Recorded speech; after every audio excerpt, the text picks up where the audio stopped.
Labas rytas.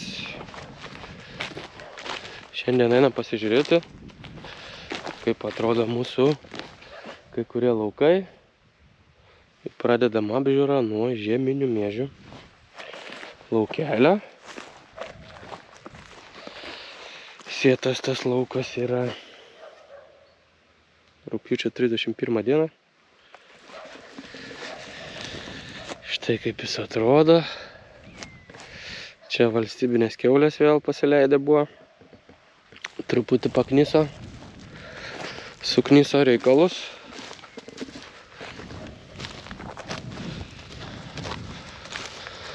Miežių norma čia buvo sėta 100 kg į hektarą. Išsikaskim gal kokį pažiūrėti. Čia yra panaudotas nuodas nuo žolyčių šitų va. Sliekiukai raitosi. Šaknelių matyti, čia žemė yra smėlis, priesmėlis. Nu, šaknelės labai gražiai aplipę žemėmis. Rizosfera šitą puikiai veikia. O, kaip gražiai prisiklijavę. Kai šitaip aplipę žemėmis šaknis, tai reiškia augalas gerai vysto fotosintezę iš oro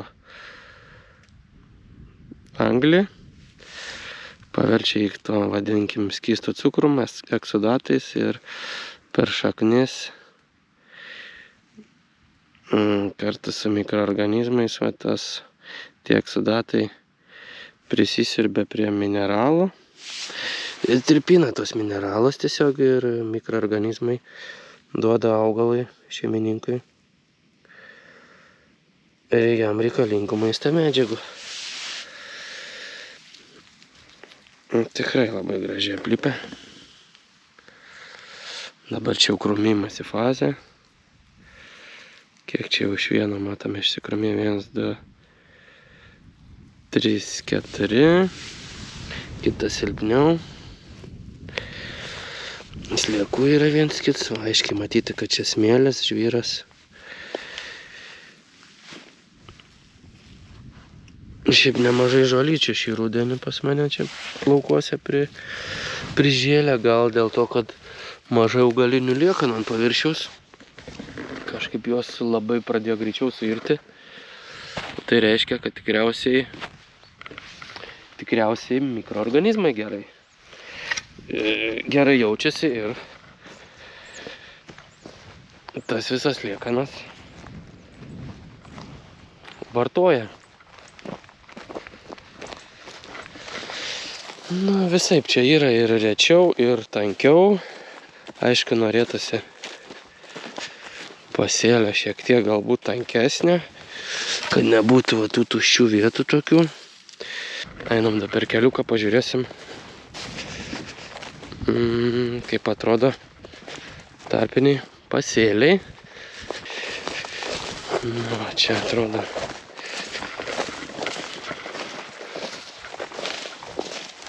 Čia buvo kviečiai tame lauke.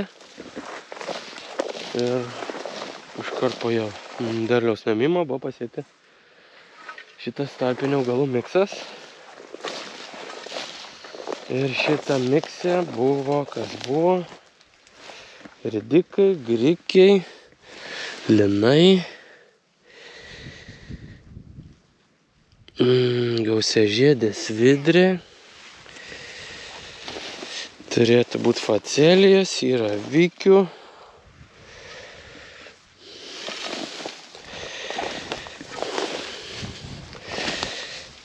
Svidrė, va, kaip gražiai atrodo.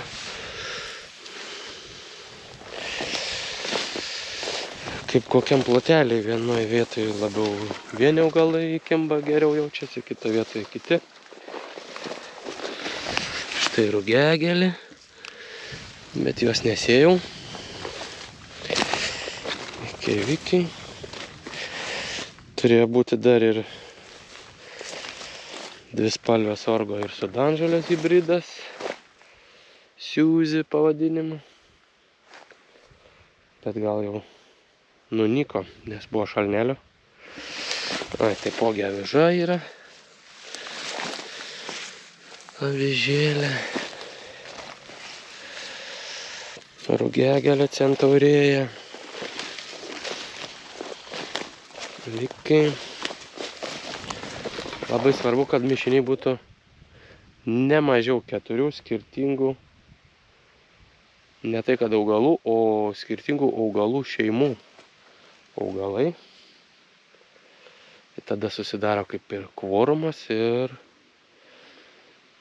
tokia kaip čia pavadinti. Vieni kitiem padeda labai gerai augalai ir jie įsikuria, gali įsikurti vos ne bet kur ir vieni kitiem padėdami gražiai gali augti. O, čia matosi ir purpurinė dobila, kurie čia augo prieš 3 metus turbūt. Tie purpuriniai dobilai mūsų Crimson Cloveriai. Na, iškaskim gal kokį pažiūrėti žemės. Sausa čia kaip ir giliau, nesupranta. Na, struktūra labai tokia graži, gumulėliai, varškėta grūdėtos varškės gabalėliai. Subyra gražiai, akmenėliai, čia smėlis žvėriukas.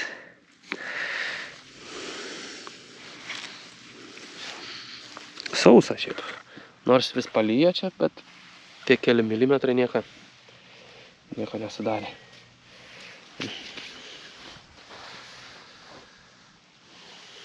Lekim toliau. Šiandien tokia žieminių miežių laidelė. Dabar atvykau į kitą lauką, kuris čia, sakykime, mano yra pats nederlingiausias, nes čia yra visiškas žvyras. Ir dabar čia, palaukit, 2 metai tik tais kaip bandau sėti kažką, o iki tol 5 metai laikiau pievą, kurią tiesiog nupjaudavau ir palikdavau mulčiuotis tom augaliniam liekanom, šienui tam, nes niekada niekas neauga. Dirbant žemę čia tiesiog neįmanoma buvo gauti jokį derlių. Bet nautilo dabar pagalba bandau sėti kultūrinius augalus ir gauti kažkokį tai derlių. Tai šis užpraeitais metais čia pavasarį pasėjau po pievos mišinuką, kuriame buvo sparcetai, purpuriniai dobilai, akmenai. Nieko gero, aišku, neužaugo. Ir paskui pernai čia ir buvo tie sparcetai pagrindė tam mišinį, kuriuos irgi nušienavau, nusmulkinau, galim sakyti, palikau maitinti dirvožemį tą visą šieną. Tada pernai rudenį pasėjau čia ruginius vikius su rugiais ir šiais metais jau pavyko gauti kažkiek derliaus ir gal pirmą kartą per kiek čia metų, gal 20 metų tą lauką kai turim, galbūt pirmą kartą turėjau kažkokio tai pelno. Tai va, reikia atrasti tinkamus augalus kiekvienam laukui. Ir kas įdomu, dabar čia po tų ruginių vikių su rugiais pasėjau, prieš sėją nupurškiau, buvo sužaliavę pabiros. Kaip matyti, ruginiai vikiai, sparcetai išgyvena purškimus. Kas iš pradžių mane gal kiek neramino, bet dabar kaip ir džiaugiuosi, jie labai palaiko gyvybę dirvožemį. nuolat gyvas šaknis. Ir bus toks kaip ir kompanionas žieminėm miežėm. Ir va čia matyti ant paviršiaus dirvos to jau susidarė nemažai to augalinių liekanų. Vietom daugiau, vietom mažiau. Bet va aiškiai matyti, kad čia žvėriukas. Žvyras, visiškas žvyras, bet toks jau gyvybės atsiranda jame. Čia miežių taip pat sieta yra 100 kg į hektarą. Labai sunkiai jie čia startavo. Bet dabar visai atrodo visai pakankamai gražiai. Gal iškaskim kokią.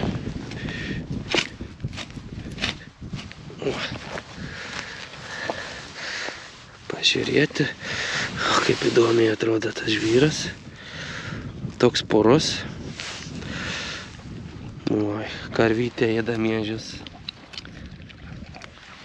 Skanu? Dukrytė skanu miežiai tau labai?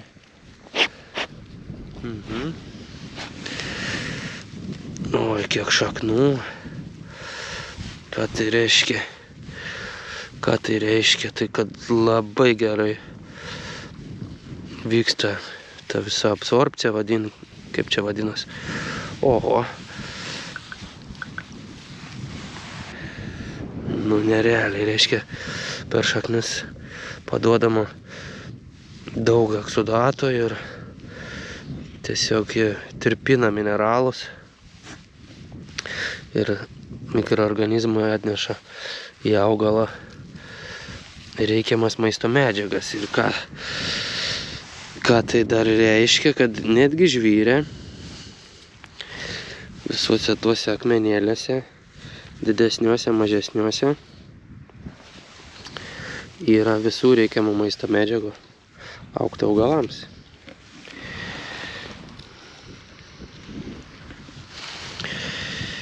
Tik tais yra klausimas, kokių ten procentais yra tų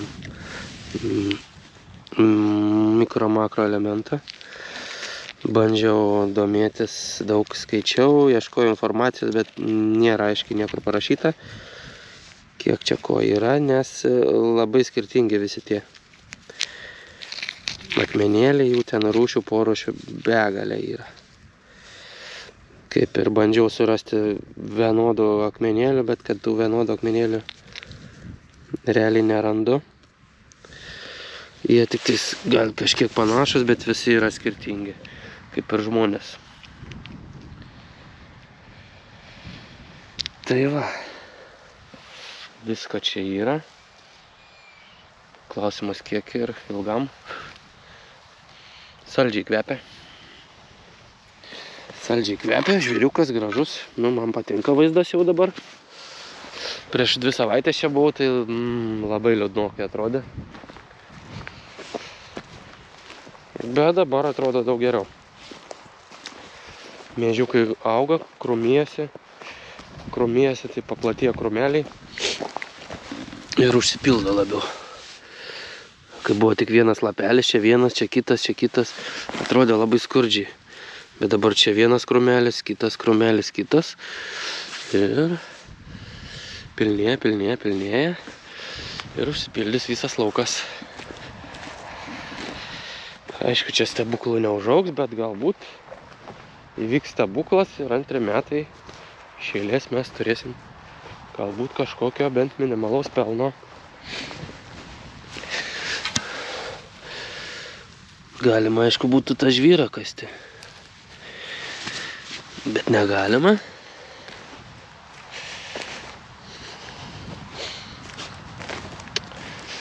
Aišku, dar labai priklausys, kaip gausim lietaus, negausim pavasarį, kiek tankiai gausim.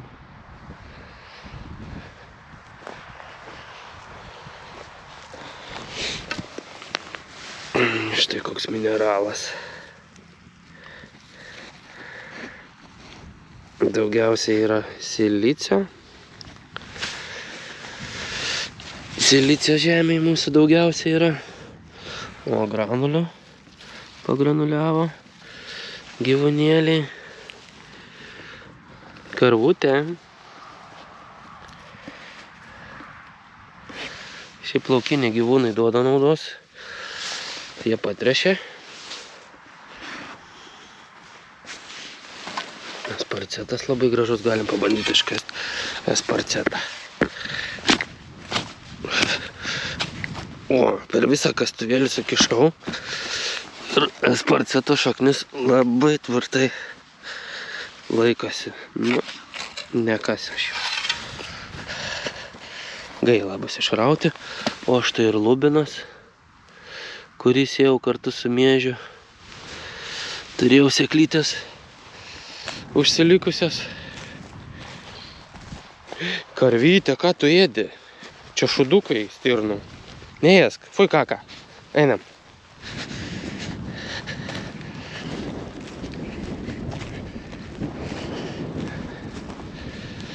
Na čia iš vis labai tankus pasėlis.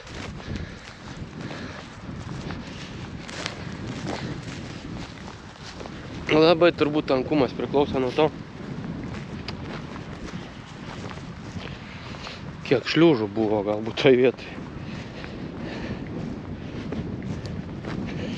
Ai, tai šiaip visi laukai dabar jau 5 metai kaip nautilas, bet kai kurie laukai yra daugiau. Štai kaip ir šitas laukas buvo 5 metai pieva ir 3 metai nautilas, tai čia 8 metai jau yra nejudinta dirva. Fosforo, kalio ir azoto, jokių trąšų negavę irgi. Jo, taip pat negavę labai ilgai. 8 metai ir daugiau. Ir tik tai buvo panaudota, kad glifosatas, kad nupurkšti tą pievą išnaikinti. Ir prieš kiekvieną sėją taip pat glifosatas. Kitų priemonių nėra. Kaip, sakykime, man įterpti norimus augalus, sukontroliuoti nenorimus. Arba taikyti žemės dirbimą. Bet nautilas yra technologija be žemės dirbimo. Na, išsikaskim gal dar šitą kelią.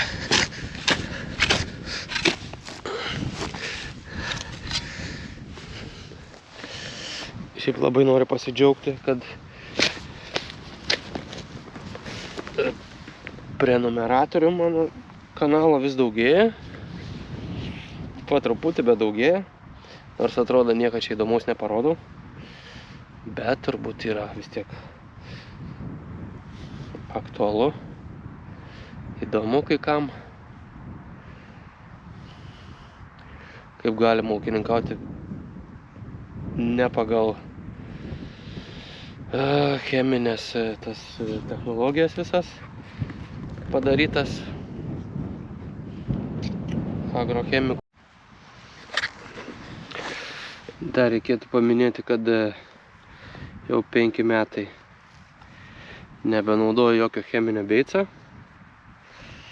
Tai yra ant sėklų nepeliu jokių cheminių medžiagų. Tik tais naudoju visų kokį nors biologinių preparatų maisto mikroorganizmams.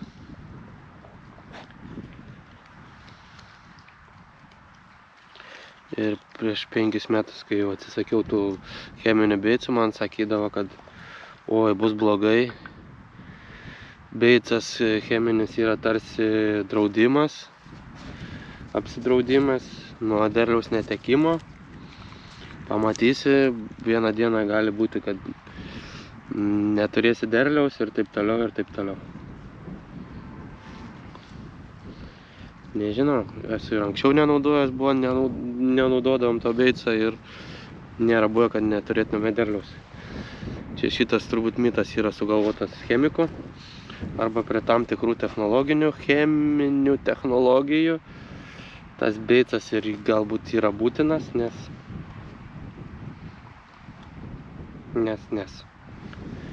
nes taip reikia. O šitoj nautilo technologijai, regeneraciniai, Pirmas dalykas, ko reikia atsisakyti, tai cheminių beicų, insekticidų, fungicidų ir visų kitų sintetinių medžiagų. Taip? Taip, pritarė man. Tai va. Iš tų visų nuodų naudojame tik tais herbicidą. Ir tik tada, kai reikia ir kiek reikia. Štai kokios gražios šaknis. Šaknis siurbelės. Neįdėk.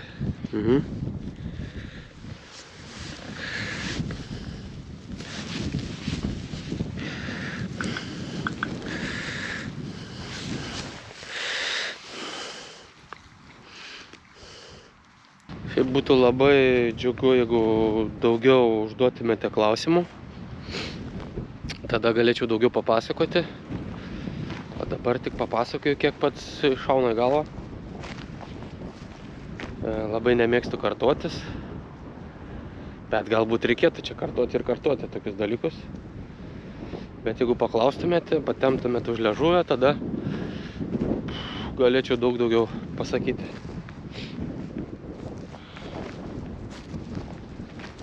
Nu va taip, tai va, gal tam kartui tiek.